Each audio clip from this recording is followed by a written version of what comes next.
2018년 마지막 주일 예배로 하나님께 예배할 수 있게 된 여러분 모두를 바라보면서 하나님 지난 한 해 동안 베풀어 주신 은혜가 크고 놀랍구나 하는 생각을 갖게 됩니다. 새해 첫 주일 예배를 드리고 또 마지막 주일까지 최선을 다해서 하나님께 나온 여러분 모두에게 하나님 우리 아버지와 주 예수 그리스도께로부터 오는 은혜와 긍휼과 평강이 넘쳐나기를 주님의 이름으로 축원합니다. 지난 한 주간 동안 오늘 마지막 주일을 생각하면서 꼭 한 해의 마지막 주일이 아니고 매 주일이 마지막 주일이면 어떨까 하는 생각도 해봤습니다. 매 주일보다 매일이 마지막 날이면 어떨까 하는 생각도 해봅니다. 하나님께서 우리에게 허락하신 날 하루가 소중하고 그 하루가 지나면 곧 주님을 만날 사람처럼 그렇게 살아가는 복된 성도로 살 수 있는 날들이 되면 좋겠다는 생각을 갖습니다. 오는 새해 첫 주일도 하나님께서 우리에게 허락해 주셔야 우리가 하나님께 예배할 수 있는 주일인 거죠. 그래서 그 새해 첫 주일이 우리 생애 또한 새해 첫 주일이면서 또 마지막 주일이 되고 둘째 주일이 또 마지막 주일이 되고 그래서 매 예배마다 우리의 마음과 뜻과 온 영으로 하나님을 찬양하고 또 말씀 듣고 결단하고 또 하나님 나라를 선포하고 왕적인 존재로 그렇게 살아가는 삶이 되면 좋겠습니다. 그렇게 살아갈 수 있게 되기를 바랍니다. 오늘 아침 시가서의 마지막 부분인 욥기서 42장을 보면서 욥기 42장 마지막 절에 보면 욥이 140년을 더 살다가 하나님께 주신 자녀를 낳았으면 복을 누리고 살았는데 아들과 손자 4대를 보았습니다.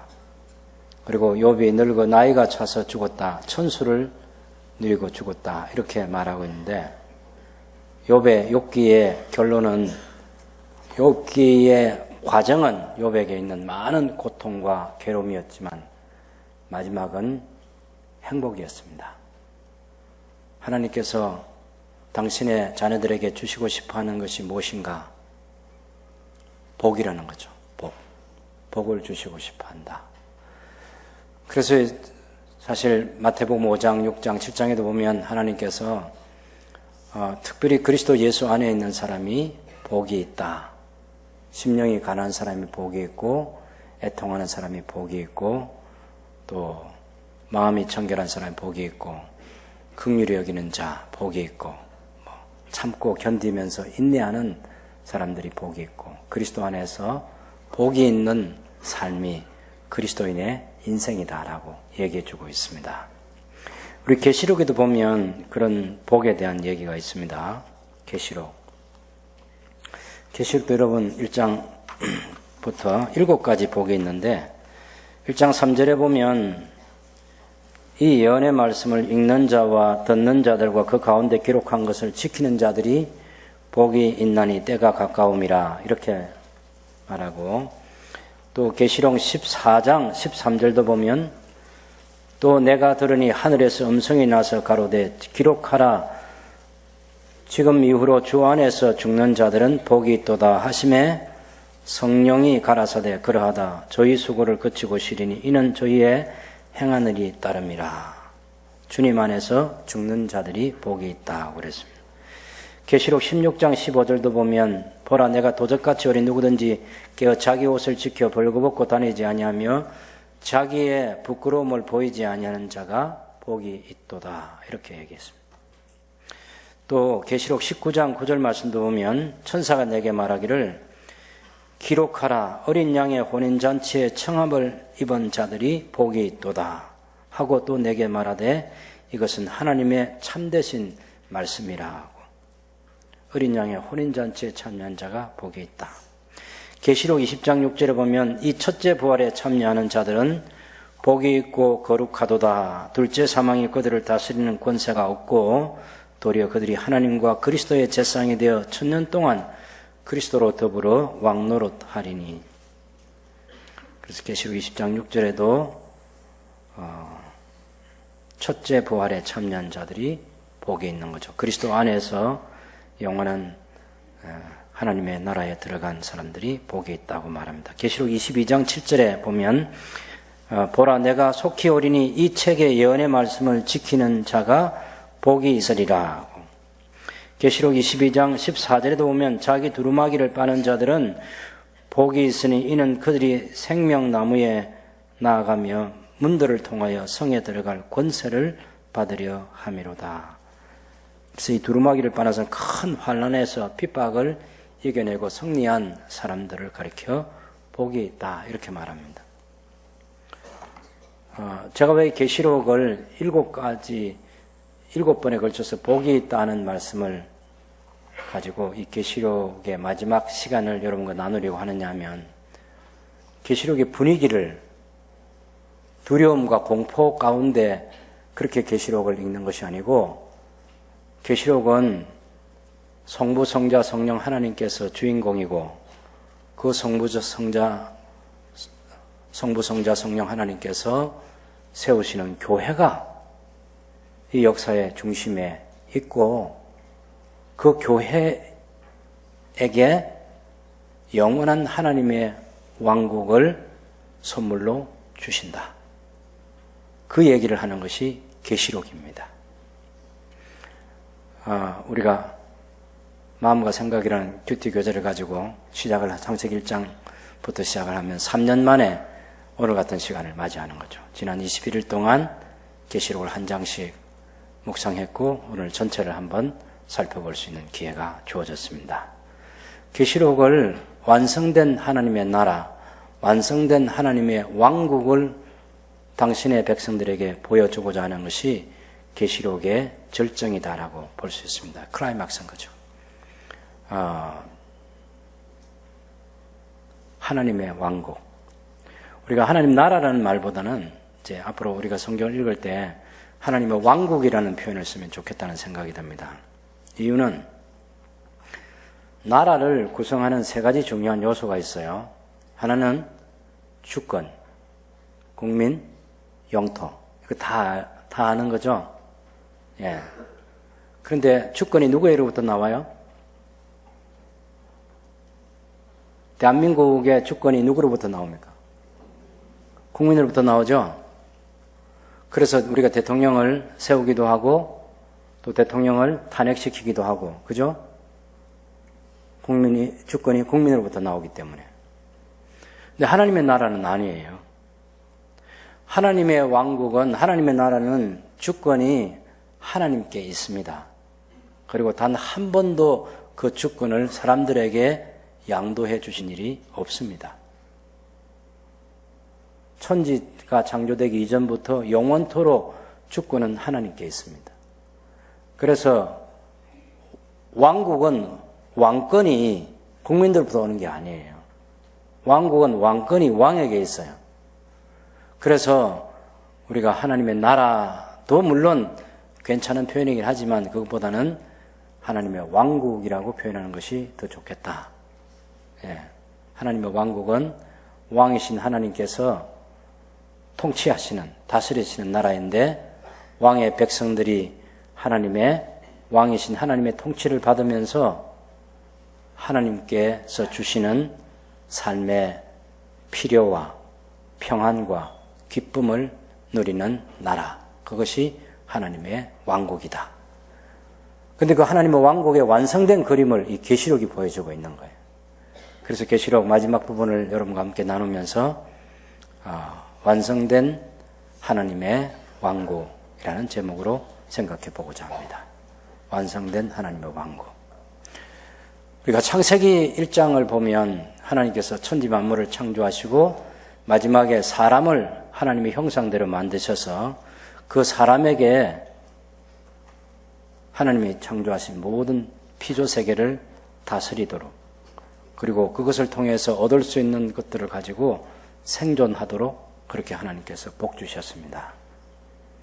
그리고 그 하나님이 창조하신 이 지구 가운데서 에덴 동산이라는 작은 한 영역을 만드시고 거기에 하나님의 형상대로 지음받은 인간을 그 가운데서 살게 하셨어요. 그리고 하나님의 뜻을 성취하라고 그랬습니다.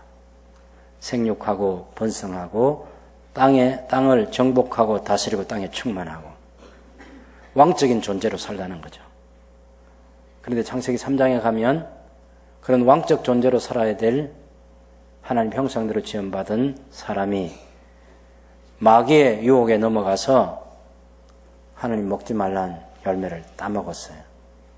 하와도 따먹고 자기 남편에게 줬을 때 그 남편 아담도 자기 아내처럼 먹었습니다. 그러고서는 그 에덴 동산에서 추방됩니다. 이것이 하나님의 계획의 끝이 아니고 그것이 시작 부분이에요.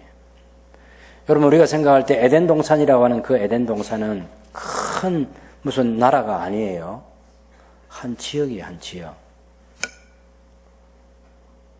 그 에덴 동산에서 거기서 영원히 살게 하는 게 아니라 장차 하나님께서 만드실 회복된 에덴 동산에서 영원히 살게 하는 거예요. 그것이 계시록 21장과 22장, 특별히 22장 1절에서 5절 보면 그 회복된 에덴 동산이 나오고 그 에덴 동산에 21장에 나오는 어린 양의 신부된 교회가 성도들이 그 에덴 동산에서 영원히 살게 되는 이 그림이 완성된 하나님의 왕국이다. 그렇게 보는 것이 성경을 바르게 읽는 것입니다.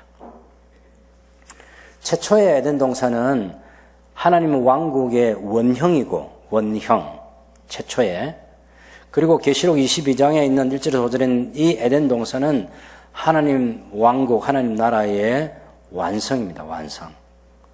창세기만 있으면 안 돼요. 창세기, 출애굽기, 레위기, 민수기, 신명기라는 이 5권의 책은 서론에 불과한 겁니다. 서론. 또 교회가 탄생하기까지는 아직도 긴 구약의 역사가 있고 그리고 예수님이 오셔서 내가 내 교회를 세우겠다 그렇게 말씀하셨고 또 예수님께서 하나님의 나라를 선포하시고 그 하나님의 왕국이 당신의 백성들로 채워질 수 있는 그것을 위해서 십자가에서 돌아가시고 그래서 그 십자가의 피로 구속받은 백성들이 그 나라 백성들이 되게 하시고 하나님과 언약을 맺어서 하나님께서 그들의 하나님이 되어주고 그들이 하나님 백성이 되는 이 놀라운 일을 예수님께서 성취하신 것이죠. 계시록 마지막 부분에도 보면 우리가 21장에 내가 새하늘과 새 땅을 보니 처음 하늘과 처음 땅이 없어졌고 바다도 다시 있지 않더라. 또 내가 보며 거룩한 성 새 예루살렘이 하나님께로부터 하늘에서 내려오니 그 준비한 신부가 남편의 단장 같더라.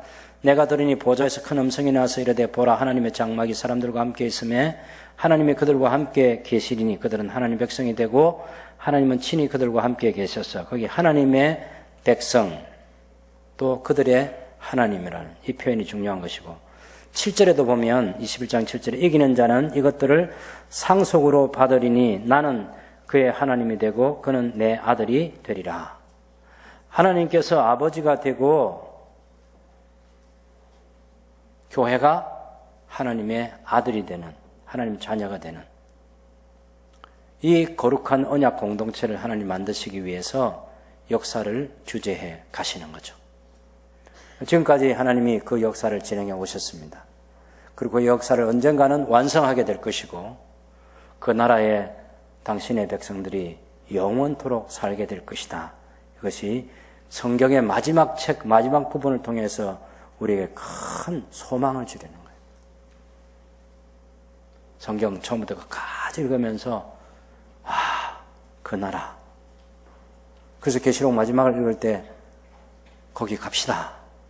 그러면 같이 갑시다 하고 다 같이 일어나야 되는 거죠. 그건 성경을 제대로 하는 거예요. 그리고 이걸 한 자리에 앉아서 계시록을 다 읽어야 되는데 우리가 21일 동안 읽어가지고 잊어버린 게 많겠죠. 다시 한번 정리해 드리겠습니다. 계시록은 두려움과 공포를 줄이는 게 아닙니다. 당시의 교회는 사실 두려움과 공포 가운데 있었습니다. 왜냐하면 예수님을 주님이라고 불러야 되는데 로마 황제를 주라고 부르도록 그렇게 요구했습니다. 황제가 신이 되는 거예요.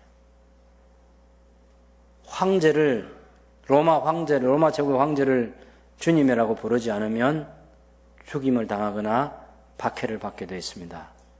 우리가 계시록 1장을 보면 사도 요한도 1장 9절에 보면 반모란 섬에 유배되어 있는데 그때 예수님의 환난과 나라와 참음에 동참하는 자고 하나님의 말씀과 예수를 정언하였으므로 말미암아 반모란 섬에 있더니 휴양 간 게 아니고 유배돼 가 있어요. 교회가 얼마나 걱정이 되었겠습니까? 근데 예수님께서 그런 걱정 가운데 있는 요한에게 걱정할 게 아니다. 교회 걱정하지 마. 교회 내가 있잖아. 내가 교회 가운데 있다고. 내가 교회를 붙들고 있다고. 로마 대화재가 주 64년에 났기 때문에 그로부터 30년이 더 지나갔습니다. 요한이 반모섬에 유배돼 갈 때는. 그 안에 베드로도 순교했고 바울도 순교했고 교회 지도자들이 200명 이상이 처형이 됐고 많은 성도들이 순교자의 길을 걸어갔고 우리가 계시록 7장에 보면 하늘에 있는 그 순교자의 영혼들이 탄식하며 기도하는 그런 장면들을 보지 않습니까?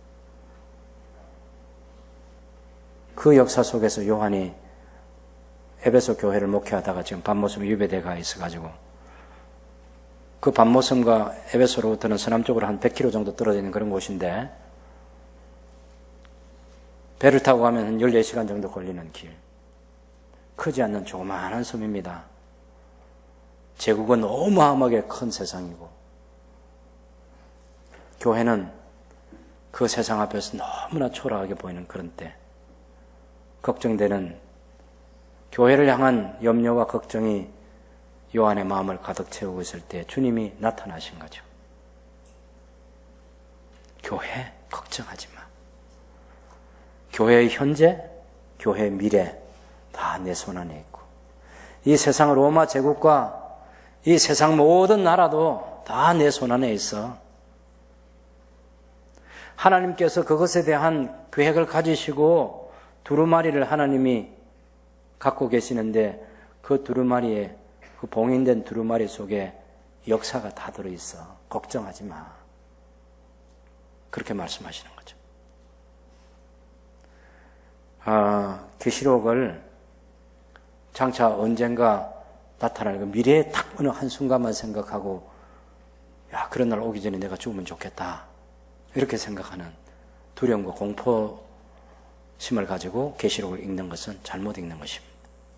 이 성경을 읽을 때 아주 큰 오해가 있어요. 1장 19절을 한번 보시겠습니다.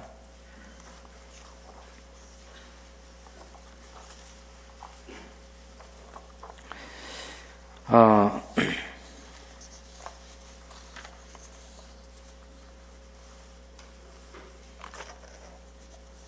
1장 19절 다 같이 읽습니다. 그러므로 네가 본 것과 지금 있는 일과 장차 될 일을 기록하라.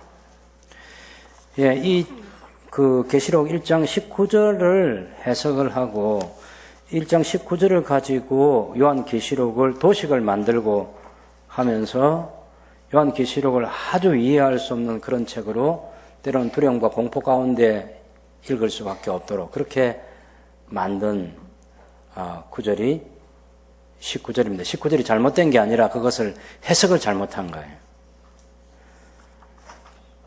여러분이 아마 가지고 있는 성경 주석책이나 무슨 해설서들 어디를 보면 있을 거예요. 계시록 1장은 네가 본 것, 계시록 2장과 3장 이 교회는 지금 있는 일, 계시록 4장부터 22장까지는 장차 될 일 이렇게 읽는 그렇게 설명해 놓은 게 많을 거예요. 그런데 성경을 그냥 보면 그거 아닌 거 금방 알 수 있어요. 그거 아닌 거. 자, 보세요. 1장 19절 보시겠습니다. 그러므로 네가 본 것과 지금 있는 일과 장차 될 일을 기록하라. 네가 본 것은 1장이 아니고 뭐예요? 2장과 3장에 있는 내용입니다. 그죠? 20절을 보시면 알겠죠? 20절 다 같이 읽어보겠습니다. 네가 본 것은 내 오른손의 7별의 비밀과 또 7금촛대라. 7별은 7교회의 사자요 7촛대는 7교회라. 7촛대 7교회, 7교회하고 7별의 사자하고 2장과 3장에 나오죠. 이게 요한이 본 겁니다. 이제 있는 일이 아니고요. 아시겠죠? 계시록 1장부터 22장까지 전체가 요한이 본 것입니다. 요한은 자기가 본 것을 기록했어요. 그래서 1장은 본 것, 2장, 3장은 이제 있는 일, 3장은 장차 될 일, 4장부터 20장은 장차 될 일, 이렇게 보는 것은 정말 그거는 잘못 읽는 거죠. 1장부터 마지막 장까지가 다 요한이 본 것이고, 그 가운데는 현재 과거에 일어난 일도 있고, 이 성경을 기록할 그 당시 현재에 일어나는 일들도 있고, 물론 또 장차 되려고 하는 일. 근데 장차 되려고 하는 그 일도 헬라어를 잘 보면 막 되려고 하는 일, 이 시간이 그렇게 오랜 뭐 그런 것들을 이야기하는 게 아니에요. 그래서 사도 요한의 시대에 이 계시를 받았는데 나중에 큰 성 바벨론이 멸망한다는 게 로마 제국이 무너진 역사가 있지 않습니까? 교회가 승리해서 교회가 주후 390년에 완전히 교회가 승리를 합니다. 그래서 로마 제국이 기독교만 유일한 종교로 인정을 하게 돼요. 황제가. 뭐 자기가 그렇다고 해서 그렇게 되는 건 아닌데 교회는 처음부터 유일한 종교이고 교회가 종교일 때는 다른 건 종교가 아니고 다른 걸 종교라고 말할 때는 교회는 종교가 아닙니다. 교회는 하나님과 하나님 백성의 관계입니다. 언약 관계 속에서 있는 공동체가 교회이지 종교가 아니에요. 종교가. 그래서 1장 19절에 대한 이 오해부터 우리가 풀어야 계시록을 읽는 게 쉬워집니다. 1장 있는 거, 2장 3장 이제 있는 일, 4장부터 22장까지 장차 될 일 아니에요. 그 속에 다 요한이 전체가 요한이 본 것이고 거기는 과거 일도 있고 현재 일도 있고 미래 일도 있다. 섞여 있어요. 자, 여러분 1장 7절 한번 볼지어다 그가 구름을 타고 오시리라. 이게 언제 거죠? 미래 거잖아요. 미래. 자, 계시록 2장도 봅시다. 2장에 가서 11절에 귀 있는 자는 성령이 교회들에게 하시는 말씀을 들을지어다. 이기는 자는 둘째 사망의 해를 받지 아니하리라. 자, 이거 언제 있을 일입니까? 둘째 사망의 해를 받지 않는 거? 장차 될 일이죠? 네, 지금 있는 일이 아니에요. 장차 될 일을 예언하고 있는 거예요. 17절에도 이기는 자는 그에게는 내가 감추인 만나를 주고 또 흰들을 줄 터인데 그 돌 위에 새 이름을 기록한 것이 있나니 받는 자 밖에는 그 이름을 알 사람이 없느니라. 이것도 나중될 일입니다. 뭐 그런 표현들 다 이기는 자, 이기는 자, 이기는 자, 이기는 자에 대한 2장과 3장에서는 그런 얘기를 계속하고 있죠. 그래서 지금 있는 일이 아니고 미래에 일어날 일에 대해서도 2장과 3장에 예언하고 있다 하는 것이고 2장과 3장에는 과거에 에베소 교회가 과거는 어떤 교회였는데 지금은 어떤 교회다. 그래서 과거하고 지금 현재하고를 동시에 얘기하고 있는 거죠. 너무 쉽게 내가 본 것, 이제 있는 일, 장차 될 일 이렇게 그런 도식을 가지고 계시록을 보지 않도록 그 생각을 먼저 가져야 계시록이 쉬워집니다. 계시록을 아주 가볍게 얘기해 볼게요. 계시록은 너무 쉬운 책이어서요. 누구든지 계시록을 그냥 읽으면 다 이해가 되는 말씀이에요. 동의가 안 돼요? 네. 학생들은 읽으면요. 아이들은 읽으면 그냥 이해가 돼요. 어른들은 읽으면 생각이 너무 복잡해서 안 돼요. 선입관이 너무 많아요. 근데 계시록 쉽다고 해서 진짜 쉬운가? 그렇지 않습니다. 계시록은 세계적인 학자도 오류를 범할 수 있는 어려운 부분이 있습니다. 누구든지 계시록을 완전히 이해하려고 하면 안 돼요. 그건 불가능한 도전이에요. 그러나 우리가 교회가 어떻게 될 것인지 그 당시에 고심하는 것은 교회입니다. 교회. 이 교회가 어떻게 될 건가? 교회는 어떻게 될 것인가에 대한 분명한 해답이 있습니다. 교회의 영광, 완성된 하나님의 왕국에서 황금 보석으로 꾸며진 집처럼 그렇게 완전하게 드러나고 영원한 나라에 그곳에서 성부, 성자, 성령 하나님을 찬양하고 경배하는 회복된 에덴 동산에서 영원을 살게 된다. 그리고 그 완성된 하나님의 왕국을 준비하시는 예수님께서 곧 오신다. 그 얘기를 해주는 것이 계시록이에요. 그거 말고 너무 많이 알려고 힘쓰고 애쓸 필요 없습니다. 저도 머리가 검어 보이지만 사실 팥뿌리처럼 됐어요. 이 계시록이 계시록에 관한 책만 제 키보다 더 높을 거예요. 이렇게. 혹시나 해서 보면 혹시나가 역시나예요. 예. 너무 그렇게 계시록을 내가 연구해가지고 세계적인 학자가 되겠다 그런 꿈을 안 꾸셔도 됩니다. 계시록을 읽어보면 재밌는 게 뭐냐면 예수님이 주인공으로 믿는 세계나 믿지 않는 모든 세계에 다 예수님께서 통치하시는 거예요. 그걸 확실하게 보여주고 싶어요. 그래서 너무 걱정할 게 없다는 것이고. 우리는 이 완성된 하나님의 왕국이 어떤 과정을 통해서 그렇게 되나 그 부분만 오늘 좀 살펴보겠습니다. 사실 여러분 마지막 우리 심판 시리즈 가운데 인심판, 나팔심판, 대접심판이 있는데요. 그 대접심판 가운데 제가 계시록에 대해서 또 주의를 줄 게 하나 있는데 뭐냐면 계시록은 시간 순서를 따라서 이 장들의 내용이 예를 들어서 7장의 내용이 먼저 일어나고 8장의 내용이 있고 또 8장의 내용이 있고 9장의 내용이 일어나고 이런 식으로 해서 시간 순서로 역사가 진행된다는 것을 보여주는 게 아니에요. 인심판이나 대접심판이나 나팔심판 이 심판들을 보면 다 처음부터 끝까지 이거 다 얘기하고 있는 거예요. 마지막 인심판, 6번째 인도 완전히 종말이에요, 종말. 나팔심판도 그렇고 대접심판도 그래요. 대접심판 여러분 16장 12절을 한번 보세요.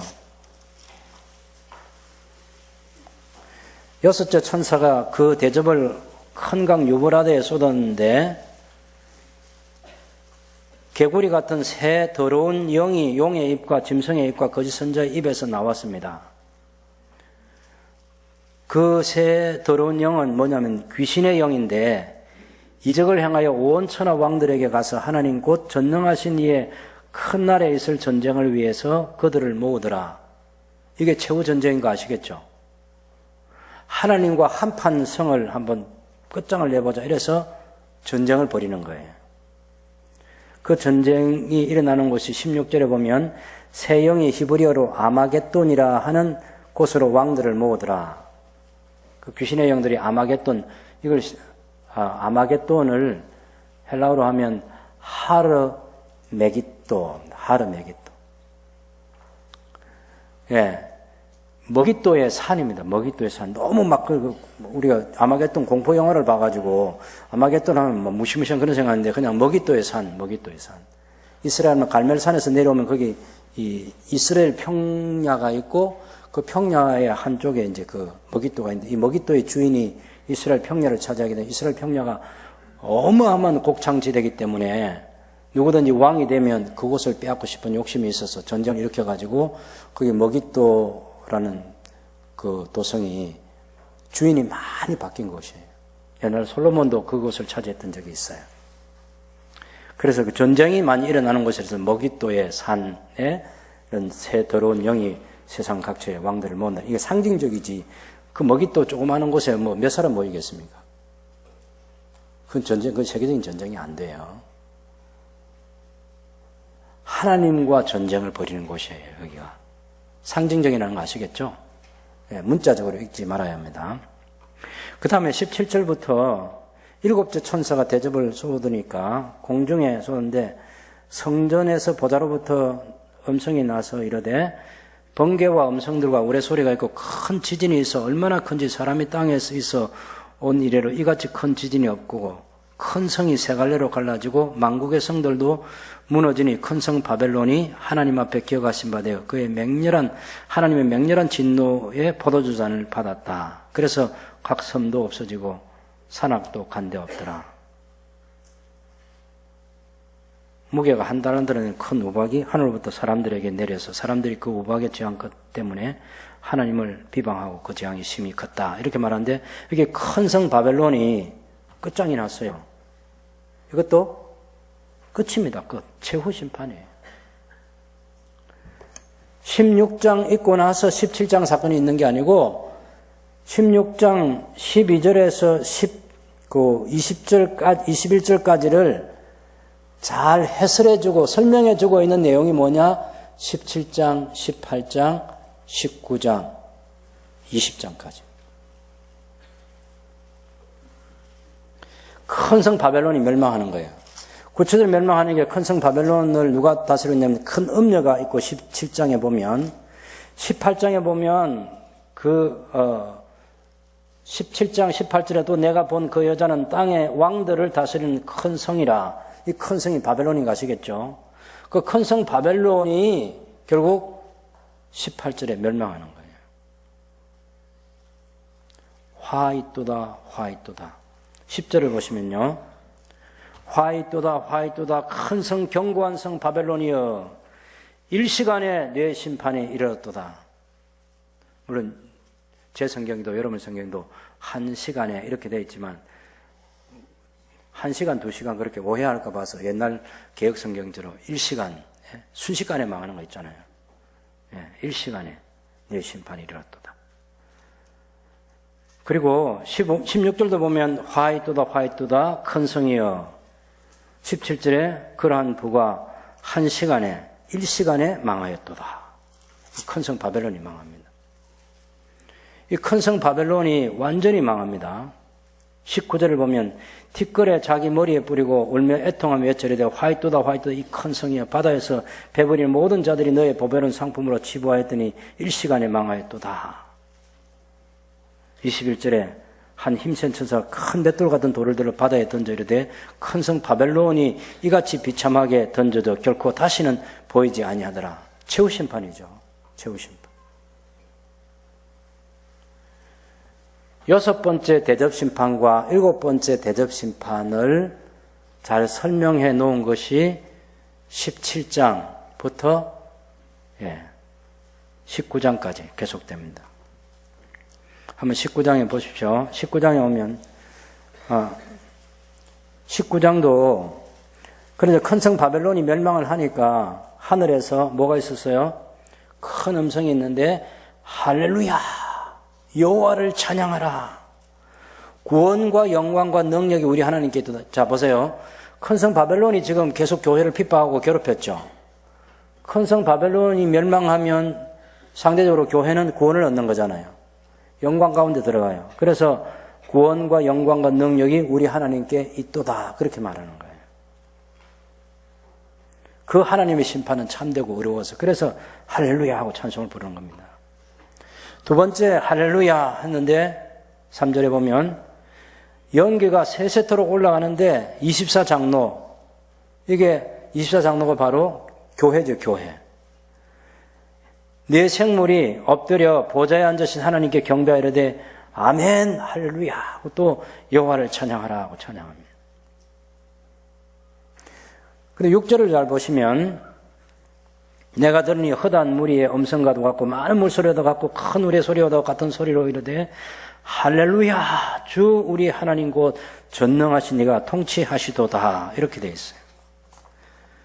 그런데 여러분 이 19장 6절의 이 부분은요 하나님 곧 전능하신 이가 통치하시도다 지금 통치하는 게 아니고 통치하셨도다라고 이렇게 번역해야 돼요. 통치하셨도다입니다. 왜 찬양하는 거면 그 6절에 마지막에 부분은 할렐루야 여호와를 찬양하라 접속사가 있어요. 왜냐하면 우리 하나님 곧 전능하신 이가 통치하셨기 때문이다. 하나님이 통치하셨기 때문에 바벨론이 멸망한 겁니다. 그리고 하나님의 백성들은 구원을 얻은 거죠. 그래서 여호와를 찬양하라, 할렐루야가 이렇게 외쳐지는 거예요. 이제 7절부터 거기 보면 어린 양의 이제 혼인잔치가 준비되는 게 7절에서 10절까지입니다.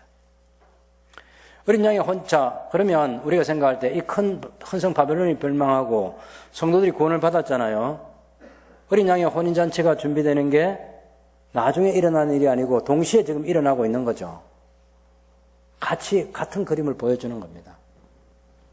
성도들이 깨끗한 세마포옷을 입고 어린 양의 혼인잔치에 초대를 받아서 들어가게 되는 거죠. 그리고 11절부터 16절까지 보면 내가 하늘이 열린 것을 보니 보라 백마와 그것을 탄 자가 있으니 그 아름다운 그 이름은 충신과 진실이라. 그가 공의로 심판하며 싸우더라. 백마를 타고 오시는 장수가 있습니다. 그 장수가 바로 예수 그리스도입니다. 금방 알 수 있어요. 12절에 보면 그 눈은 불꽃 같고 그 머리는 많은 관들이 있고 또 이름 쓴 것 하나가 있으니 자기밖에 아는 이가 없고 그가 핏불인 옷을 입었는데 그 이름은 하나님의 말씀이라 칭하더라. 하늘에 있는 군대들을 동원합니다. 희고 깨끗한 세마포옷을 입고 백마를 탄 대장 예수님을 따릅니다. 그 백마를 탄 대장의 입에서 예리한 검이 나오고, 우리 예수님의 입에서 예리한 검이 나왔잖아요. 그죠? 그것으로 만국을 치겠고 친히 그것들을 철장으로 다스립니다. 친히 하나님 곧 전능하신 이 맹렬한 진노의 포도주 틀을 밟겠고 그 옷과 다리에 이름을 쓴 것이 있으니 만왕의 왕이요 만주의 주시라. 당연히 예수님이죠. 예수님이 하늘의 군대를 지금 동원하고 있습니다. 누구를? 하나님을 대적하기 위해서 아까 그 아마겟돈에서 그 하나님의 전쟁의 큰 날에 모이던 그 땅의 군대들 우리가 보았죠. 물론 상징적이긴 하지만 어쨌든 그 땅의 군대를 멸하기 위해서 하늘의 군대를 동원해가지고 백마를 타고 오신 예수님의 모습을 보여줍니다. 그러면서 17절을 보면 이제 그것이 계속되고 있는 거예요. 그렇게 될 때 태양 안에 서서 공중에 나는 모든 새를 향하여 큰 음성으로 외치리되 와서 하나님의 큰 잔치에 모여서 왕들의 살과 장군들의 살과 장사들의 살과 말들과 그것을 탄 자들의 살과 자유인들이나 종들이나 작은 자나 큰 자나 모든 자의 살을 먹어라. 이 사람의 고기, 육체를 당연히 패배해가지고 죽음당한 그런 장면들 생각해 볼 수 있겠죠. 19절에 내가 보면 그 짐승과 땅의 임금들과 그들의 군대들이 모여 그 말 탄 자와 그의 군대와 더불어 전쟁을 일으키다가, 전쟁할 때 여러분 제일 중요한 건 누구만 죽이면 됩니까? 장수만 끝장냅니다. 장수만. 이 하나님 나라를 대적하고 교회를 핍박하는 이쪽의 장수가 누구냐면 첫 번째 짐승, 두 번째 짐승이에요. 용으로부터 사탄으로부터 권세를 받았어요.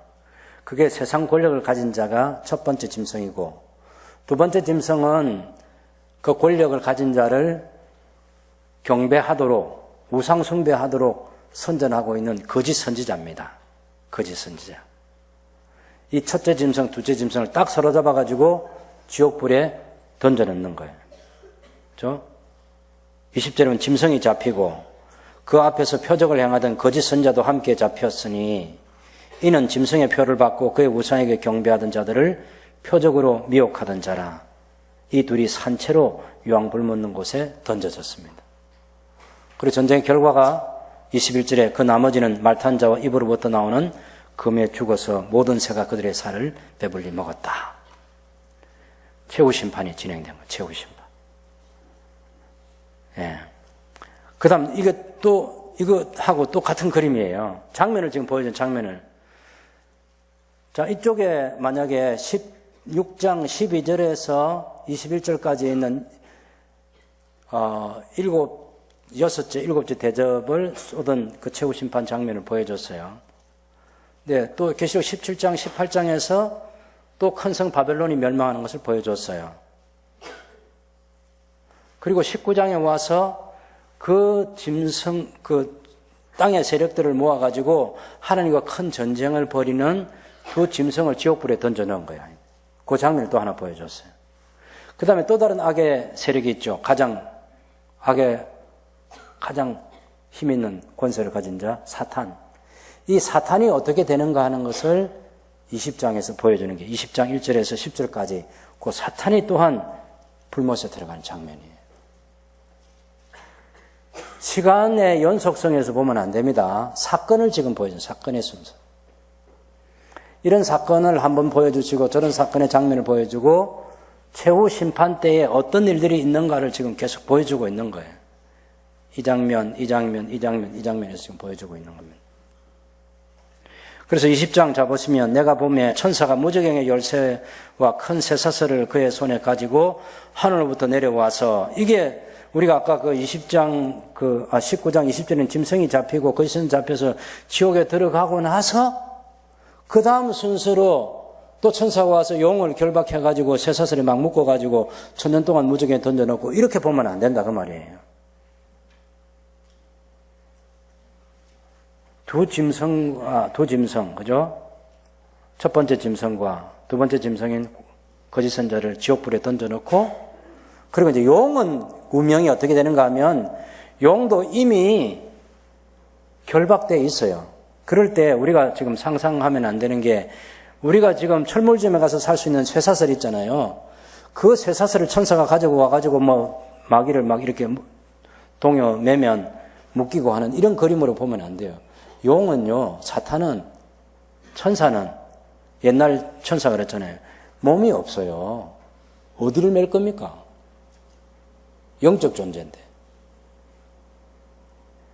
묶어서 묶이는 게 아니라니까. 그 쇠사슬로 묶는다 그렇게 말할 때 이건 상징적으로 이해를 해야 되지. 아, 용이 제대로 힘쓸 수 없도록 결박을 당하는구나. 누가 결박을 합니까? 예수님께서 하시는 거예요. 언제? 예수님이 이 세상에 오셨을 때. 우리가 예수님이 십자가에 달렸을 때 그때 창세기 3장 15절에 있는 말씀처럼 뱀은 여자가 낳은 아이의 그 발 뒤꿈치를 상하게 되고 예수님은 여자가 낳은 아이인 그 예수님은 뱀의 머리를 상하게 해버리는 그것이 십자가 사건이잖아요. 사탄은 결박당한 겁니다. 사탄의 이 두 모습을 결박당한 상태에서 자기 마음대로 할 수 없는 그 한 가지도 생각해야 되고 또 사탄이 여전히 사람들을 미혹하고 있는 그것 또한 사실이에요. 이 두 가지 사실을 동시에 받아들여야 돼요. 우리가 생각하는 그런 천년처럼 1년, 2년, 3년, 4년에서 1000년 그런 1000년 기간 동안 사탄이 우리가 알지 못하는 무저갱에 이렇게 묶여 있다 그렇게 생각하면 안 되는 거죠. 자, 왜 이 1000년을 사실은 이 계시록에 대한 책이 그렇게 쌓을 곳이 없도록 많아진 중요한 이유가 있어요. 계시록 20장 때문에 그래요. 20장 때문에. 천년왕국이라는 것 때문에. 천년왕국. 천년왕국에 대한 생각을 학자들이 많이 연구해가지고 이런 생각들을 했습니다. 예수님이 오시기 전에 지상 천국이 이루어진다 해서 후천년이라고 그랬어요. 후천년. 천년이 있고 나서 예수님이 오신다는 거예요. 그런데 또 반대로 전천년이라 해가지고 예수님이 오시고 나서 천년왕국이 있고 그 다음에 영원한 천국이 있다. 이렇게 생각합니다. 그다음 또 하나는 무천년이라 해서 예수님의 재림부터 초림까지가 천년왕국이지 그런 천년은 없다. 이렇게 표현을 했어요. 그런데 무천년이라는 표현보다 좋은 게 뭐냐면 예수님이 오셨을 때부터 재림 때까지 무천년이 아니고 천년왕국이 실현되고 있는 기간, 실현 중인 천년기라고 이렇게 말하는 게 더 좋을 것 같아요. 여기 하나님의 백성들이 왕적인 존재로 살아가요. 언제 우리가 죄상과 왕적 존재가 됐냐면 예수님께서 우리를 사서 당신의 피로 사가지고 하나님께 드렸을 때부터 우리가 왕 같은 죄상이 됐어요. 그때부터 우리가 세상을 통치하며 사는 거죠. 여러분 집사님들, 권사님들, 장로님들이 다 세상에 굴복하고 사는 건 아니잖아요. 물론 우리가 연약해서 굴복될 때도 있지만 그러나 다시 일어나고 세상을 호령하고 그렇게 우리가 삽니다. 왕노릇 지금 하고 있는 거예요. 그런데 용을 이런 상태로 계속 두면 안 되잖아요. 그래서 용을 끝내 사로잡아가지고 지옥불에 던져놓습니다. 한번 보세요. 7절에 보면 천년이 참에 사단이 그 옥에서 놓여 나와서 땅의 사방 백성 곧 곡과 마곡을 미혹하고 모아 싸움을 붙이리니 그 수가 바다의 모래 같으리라.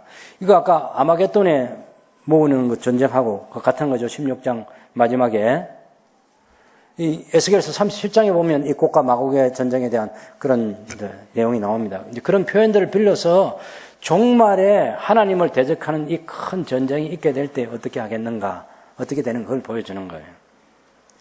자, 이 그림 하나 보여줄게요. 네, 여기 놓고 제가 설명할 거예요.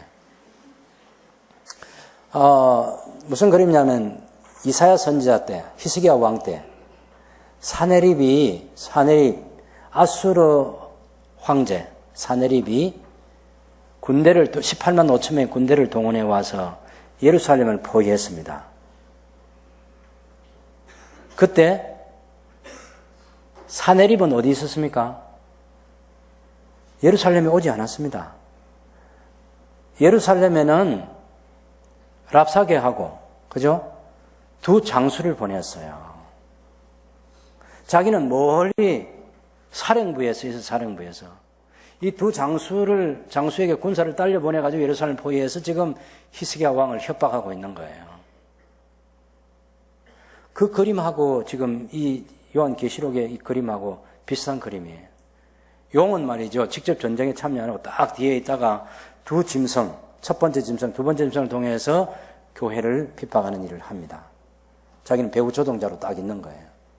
그런데 이제 이 두 짐승이 말이죠. 지옥불에 던져졌어요. 그럴 때 이 용이, 사탄이 자기가 마지막에 나서는 장면이 거기 8절에 있는 땅의 사방 백성 곡과 마곡을 미혹하고 모아 싸움을 붙이니 그 수가 바람의 모래 같으라. 그들이 지면에 널리 퍼져 성도들의 진과 사랑하신 성을 두르며 하늘에서 불이 내려와 그들을 태워버리고 또 그들을 미혹하는 마귀가 불과 유황못에 던져지니 거기는 그 짐승과 거짓 선자도 있어 세세토록 밤낮 괴로움을 받으리라. 요 악의 삼총사가 한꺼번에 지옥에 들어갔습니다. 잘 생각하세요. 악의 삼총사 가운데 짐승과 거짓 선지자가 먼저 들어가고 1000년이 지난 뒤에 또 사탄이 들어가고, 이거 아니에요. 한꺼번에 다 끝장나는 거예요. 최후 심판입니다, 이게. 그 악의 삼총사가 지옥에 던져지고 나서 누가 그 다음에 또 지옥불에 던져지느냐면 11절에서 15절에 있는 생명책에 기록되지 않는 자들이 자기들의 행위를 기록한 책에 기록된 대로 심판을 받아서 15절에 보면 누구든지 생명책에 기록되지 못한 자는 불못에 던져지리라. 그 남아있는 사람 누구겠습니까? 성도들만 남아있는 거예요. 교회만 남아있어요. 그럼 그 교회 성도들이 어디서 살 거냐? 새하늘과 새 땅, 회복된 새 에덴에서 사는 거예요. 그래서 21장에 내가 새하늘과 새 땅을 보니 처음 하늘과 처음 땅이 없었고 바다 다시 있지 않더라. 내가 보며 거룩한 성 새 예루살렘이 하나님께로부터 하늘에서 내려오는데 그 준비한 것이 신부가 남편을 위해서 단장 같더라. 하나님의 장막에 사람들과 함께 있게 되는 이 하나님이 텐트를 탁 치고 당신의 백성들과 이제 함께 사시는 거예요. 여기가 하나님의 왕국이에요. 왕국. 그 하나님의 왕국에는 구원받은 성도들만 들어가요. 그들 가운데는 4절에 있는 대로 눈물도 많이 흘렸고 또 죽음 당한 사람들, 애통하는 일들, 곡하는 일들, 아픈 것, 그런 것들 다 경험한 사람들이 과거에는 경험했지 이제 다시는 그런 게 없다. 애통하는 것이나 곡하는 것이나 굶주린 배고픔이 없다. 당시에 성도들이 자기 신앙을 지키기 위해서 정처 없이 유리하면서 때로는 수없이 굶어야 했고 고난을 받아야 됐고, 사랑하는 이를 먼저 주님께 보내고 많이 애통하는 그런 시간들도 가졌고, 눈물이 마를 날이 없었고, 그런데 그 나라에서 그걸 다 닦아주신다는 겁니다. 위로하고 격려해 주시고 영원한 이 나라에서 살게 해주시는 거죠. 5절에 보면 보좌에 앉으신 이가 이르되 보라 내가 만물을 새롭게 하노라. 신실하고 참되니 기록하라. 만물을 새롭게 하는 하나님의 역사가 있게 되고 다 이루었도다. 하나님의 나라가 완성이 됐습니다. 하나님 왕국이. 나는 알파와 오메가요 처음과 마지막이라. 내가 생명수 샘물을 목마른 자에게 값없이 주리니 이기는 자는 이것들을 상속으로 받으리라. 나는 그의 하나님이 되고 그는 내 아들이 되리라. 여러분 천국에서는 우리가 다 하나님의 자녀가 됩니다. 하나님의 자녀가 돼요. 거기는 계급이 없어요. 거기는 유대인과 이방인이 없습니다. 거기는 거룩한 하나님의 아들들만 있어요. 하나님의 자녀들만 있습니다. 다른 구별이 없습니다. 거룩하지 못한 사람들은 성 밖에서 슬피 울며 이를 가는 일만 남습니다. 8절은 그러나 두려워하는 자들과 믿지 않는 자들과 행악자들과 살인자들과 음행하는 자들과 점술가들과 우상숭배자들과 거짓말하는 모든 자들은 불과 유황으로 타는 못에 던져지니 이것이 둘째 사망이라. 그래서 7째 대접을 가진 천사가 사도 요한 보고 이리 오라 내가 신부 곧 어린 양의 아내를 너에게 보이리라 하고서 보여줬는데 10장에 보니까 거룩한 성 예루살렘을 보여줍니다. 그래서 9절과 10절을 제대로 읽어보면 하늘에서 내려오는 거룩한 성 예루살렘이 뭐냐? 어린 양의 신부, 교회입니다. 교회. 다 천국 혼인잔치가 준비가 됐어요. 그 교회가 얼마나 영광스러우냐면 11절에 하나님의 영광이 있어 그 교회, 그 성의 빛이 지극히 귀한 보석 같고 벽옥과 수정같이 막더라. 그러면서 황금 보석으로 꾸며져 있는 아름다운 성곽의 한 모양을 보여줍니다. 이게 교회라는 겁니다. 세상에서는 핍박받고 세상에서는 멸시와 천대를 받고 세상에서는 강한 모습도 있고 세상에서는 약한 모습도 있고 추한 모습도 있고 미지근한 모습도 있고 예수님께서 계시록 2장과 4장에서 모든 교회를 향해서 내가 사랑하는 자를 원하여 책망하는데 회개하고 돌아서라고 호소했던 그런 주님의 호소를 받았던 권면을 받았던 교회인데 이제는 영광스러워요. 흠이 없습니다. 영원토록 신랑 되신 예수 그리스도와 살 준비가 되어 있습니다. 교회의 미래예요. 이거 그림으로 그냥 우리 교회당 같은 이런 그림 생각하면 안 됩니다. 천국에 가면 무슨 그런 집에 우리 두산 위버 아파트에 사는 사람들은 이 아파트보다 더 좋은 맨션에 살게 될 거다. 그런 생각, 그건 아주 너무 하찮은 생각이에요. 그런 필요 없습니다. 어떤 목사님이 천국에 가면 목사하고 사모가 같이 못 산다고 그래가지고, 왜냐하면 이 계급 자체가 등급이 달라서 목사는 서울시청 같은 그런 큰 성곽에 살지만 사모는 거기 못 산다고. 그 말을 듣고 있던 다른 목사님이 그럼 난 천국 안 가겠다고. 왜 안 가? 그랬더니 난 사모하고 같이 살 건데 같이 못 사는 천국은 안 간다고. 계시록을 잘못 읽어도 그 사람이 여기 이런저런 많은 교회 계시록 강의하고 다녔어요. 그런 엉터리 계시록이 어디 있나. 계시록은 남편과 아내가 없습니다. 천국에서는. 아시겠죠? 남편과 아내가 있으면요 또 밤에 또 물 들어가야 돼요. 예. 계시록은 하나님의 아들들만 있습니다. 아버지 하나님이 우리 아버지가 되시고 하나님의 자녀들이 있어요. 예수 그리스도가 신랑이고 신부된 교회만 있습니다. 거기는 이제 더 이상 성전이 필요가 없습니다. 하나님과 우리 주 예수 그리스도께서 참 빛으로 비춰주시는 하나님이 성전이 되고 예수 그리스도가 성전이 되는 거예요. 교제가 완전하고 불변합니다. 그게 천국이에요. 계시록 22장에 보면 또 그가 수정같이 맑은 생명수로 생명수 강을 내게 보이니 하나님과 어린 양의 보좌로부터 나와서 길 가운데로 흐르더라. 강 좌우에 생명나무가 있어 12가지 열매를 맺되 달마다 그 열매를 맺고 그 나무 잎사귀들은 만국을 치료하기 위하여 있더라. 다시 저주가 없으며 하나님과 그 어린 양의 보좌가 그 가운데서 있으리니 그의 종들이 그를 섬기며 그의 얼굴을 볼 터이요 그의 이름도 그들의 이마에 있으리라. 다시 밤이 없겠고 등불과 햇빛이 쓸데없으니 이는 주 하나님이 그들에게 비치심이라. 그들이 세세토록 왕노릇 하리로다. 이제 더 이상 우리가 그 창세기 1장과 2장에 하나님께서 사람을 하나님의 형상대로 만드시고 왕적 존재로 살라고 했습니다. 생육하고 번성하고 땅을 정복하고 다스리고 땅에 충만하고 하나님께 전적인 순종을 할 줄 알고 이게 왕적 존재, 힘이 있어야 하는 거예요. 이제 세상을 통치하는 거죠. 왕노릇 한다는 것은 더 이상 죄에 굴복하지 않습니다. 거기는 죄가 없습니다. 예수님께서 그 당시에 박해받고 있는 이 교회를 위로하시기 위해서 그런 완성된 하나님의 나라를 만들어 놓으시고 내가 속히 오겠다 하고 얘기하시는 거예요. 여러분 7절을 보세요. 내가 속히 오리니, 그죠? 이 두루마리 예언의 말씀을 지키는 자는 복인. 예수님이 속히 오십니까?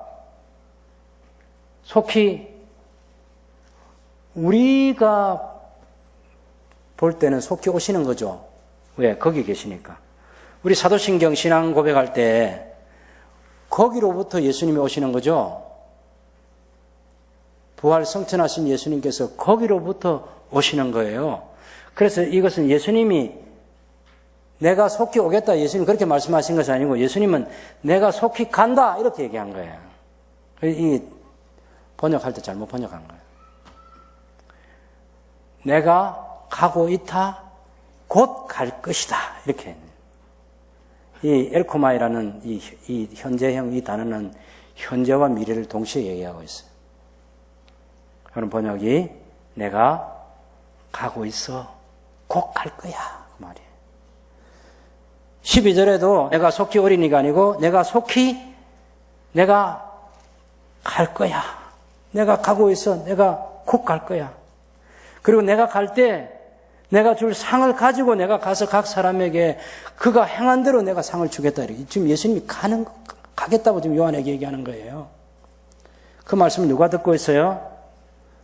예수님이 내가 속히 가겠다 하는 그 말씀을 하시면서 나는 알파와 오메가의 처음과 마지막의 시작과 마침이라 하는 그 말씀을 들으니까 그래서 그 예수님 만날 준비를 하고 두루마기를 빠는 사람들, 환난을 이겨내고 믿음으로 지키는 사람 복이 있다. 그러니까 17절에 보면 성령께서 말씀하시고 신부된 교회가 말씀하기를 오라가 아니고 오십시오라고 해요. 오십시오. 예수님이 가겠다 할 때 내가 간다 하는데 오라 이러면 안 되지. 예. 오십시오. 그리고 듣는 자도 오십시오 할 것이고 목마른 자는 와서 그리고 원하는 자도 와서 값없이 생명수를 받으라 하시더라. 20절 다 같이 읽어봅시다. 이것들을 정언하신 이가 이르시되 내가 진실로 속히 오리니 하시거늘 아멘 주 예수여 오시옵소서. 이것들을 정언하신 이가 예수님이죠. 이르시되 내가 진실로 속히 가리라. 내가 가고 있어 곧 갈 거야. 그랬더니 사도 요한이 아멘 주 예수여 어서 오시옵소서.